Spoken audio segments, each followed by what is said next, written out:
కడప జిల్లా ప్రజలకు చేరి వచ్చిన ప్రతి అన్నకు, ప్రతి తమ్ముడికి, ప్రతి అయ్యకు, ప్రతి అమ్మకు, ప్రతి చెల్లికి, ప్రతి అక్కకు మీ రాజశేఖర రెడ్డి బిడ్డ మీ షర్మిల శిరస్సు వంచి చేతులు జోడించి మనస్ఫూర్తిగా నమస్కరించుకుంటోంది.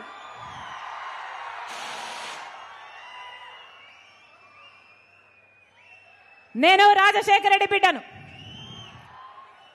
కడప పార్లమెంట్ స్థానానికి కాంగ్రెస్ పార్టీ తరఫున ఎంపీ అభ్యర్థిగా పోటీ చేస్తుంది రాజశేఖర రెడ్డి బిడ్డ.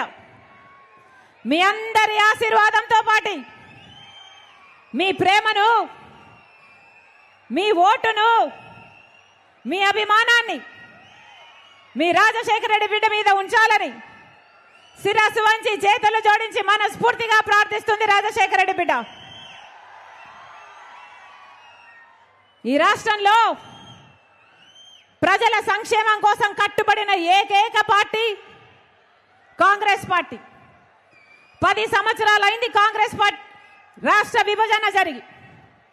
10 సంవత్సరాల రాష్ట్ర విభజన జరిగితే ఈ 10 సంవత్సరాలలో ఒక్కటంటే ఒక్క విభజన హామీ కూడా నెరవేర్చలేదు.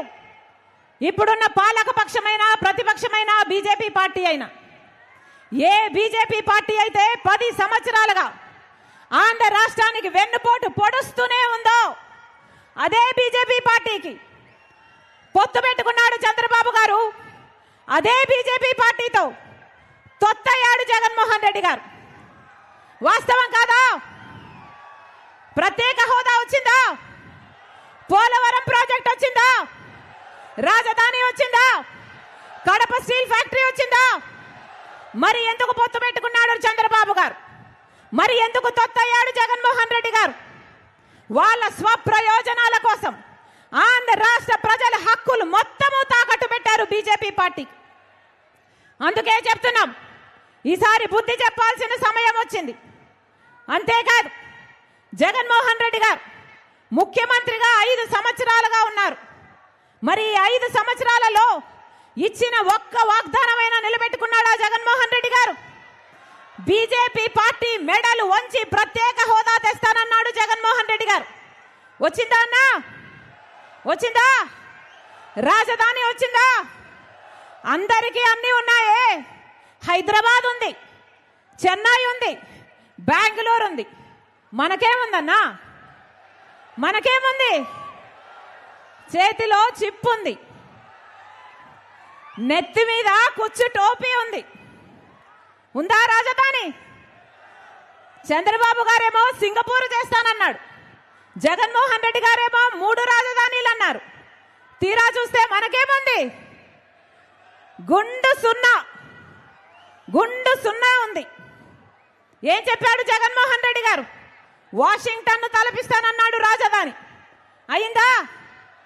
ఎన్ని మాటలు చెప్పాడు జగన్మోహన్ రెడ్డి గారు? రైతుల కోసం 3000 కోట్లతో ధర స్థిరీకరణ నిధి ఏర్పాటు చేసి ప్రతి సంవత్సరము పక్కన పెడతానన్నాడు జగన్మోహన్ రెడ్డి గారు. అయిందా? 4000 కోట్లతో పంట నష్టపోతే పంట నష్టపరిహారానికి ప్రతి సంవత్సరము పక్కన పెడతానన్నాడు జగన్మోహన్ రెడ్డి గారు. పెట్టాడా? సంక్రాంతి వచ్చినప్పుడల్లా జాబ్ క్యాలెండర్ వస్తుందన్నాడు జగన్మోహన్ రెడ్డి గారు. వచ్చిందా? పూర్తి మద్యపాన నిషేధం చేస్తానన్నాడు జగన్మోహన్ రెడ్డి గారు. చేశాడా? చెయ్యకపోగా ఈరోజు సర్కారు ఏది అమ్ముతే అదే తాగాలి. ప్రపంచంలో ఎక్కడా లేనివి ఇక్కడ అమ్ముతున్నారు. వాళ్ళు భూమ్ అమ్ముతే మీరు భూమ్ తాగాలి. వాళ్ళు 3 క్యాపిటల్ అమ్ముతే మీరు 3 క్యాపిటల్ తాగాలి. వాళ్ళు డిఎస్సి అమ్ముతే మీరు డిఎస్సి తాగాలి. వాళ్ళు క్యాపిటల్ అమ్ముతే క్యాపిటల్ తాగాలి. ఒక పద్ధతి ఏమైనా ఉందా?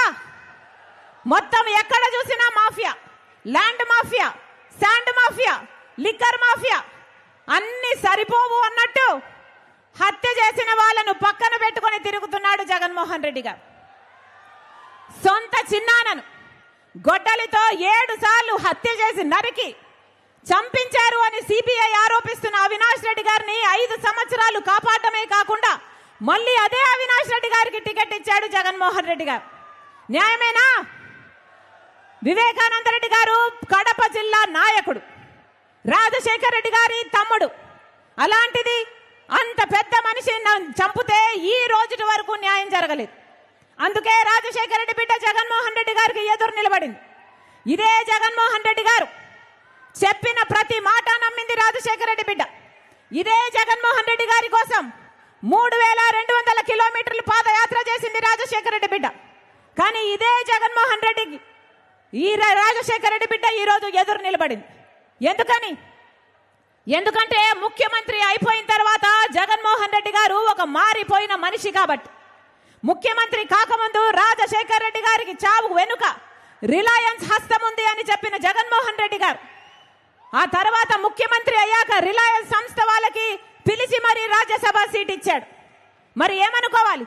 తండ్రిని చంపించిన వాళ్ళకి మీరు ఇచ్చారు అనుకోవాలా, లేకపోతే ఆ రోజు మీరు చెప్పింది అబద్ధము అనుకోవాలా? వివేకానంద రెడ్డి గారు చనిపోయిన రోజున సిబిఐ ఎంక్వైరీ కోరాడు జగన్మోహన్ రెడ్డి గారు. కానీ ముఖ్యమంత్రి అయిన తర్వాత సిబిఐ అవసరం లేదు అన్నాడు జగన్మోహన్ రెడ్డి గారు. మరి ఏమనుకోవాలి?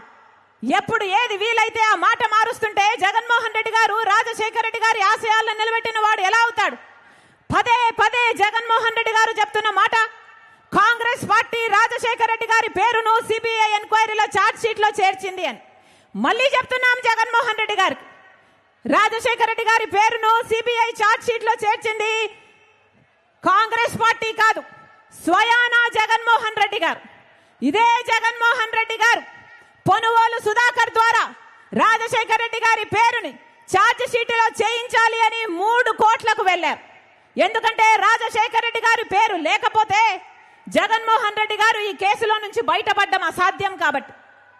అదే పొనుగోలు సుధాకర్ రెడ్డికి ముఖ్యమంత్రి అయిన 6 రోజుల్లోనే జగన్మోహన్ రెడ్డి గారు ఏఏజీ పదవిని కూడా ఇచ్చారు.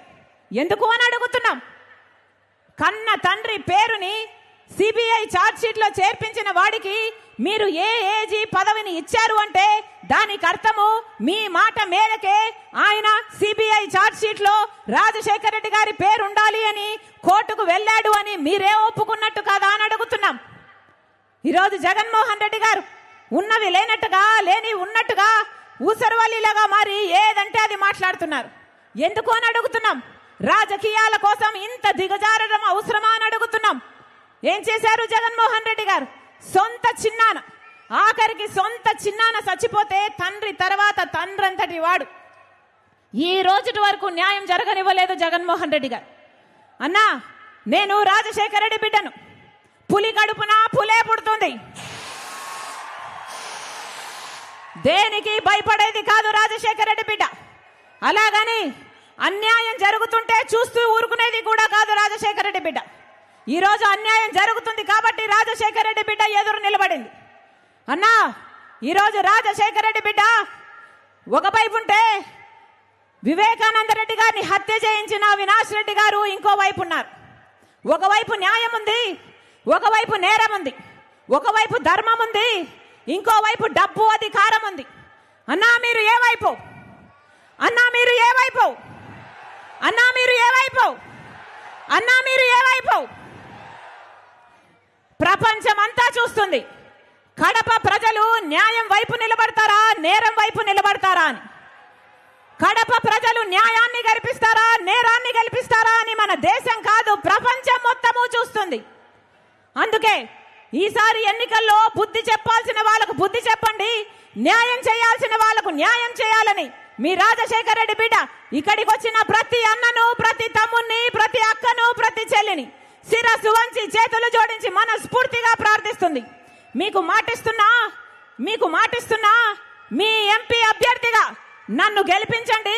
ఈ రాజశేఖర రెడ్డి బిడ్డ మీ బిడ్డ అవుతుంది, మీ బలం అవుతుంది, మీ బాధ్యతను తన భుజాన వేసుకుంటుంది, మీ గొంతు అవుతుంది, మీకోసం కొట్లాడుతుంది. అవసరమైతే ఇక్కడ కొట్లాడుతుంది, లేదంటే ఢిల్లీ పార్లమెంటులోనైనా కొట్లాడుతుంది.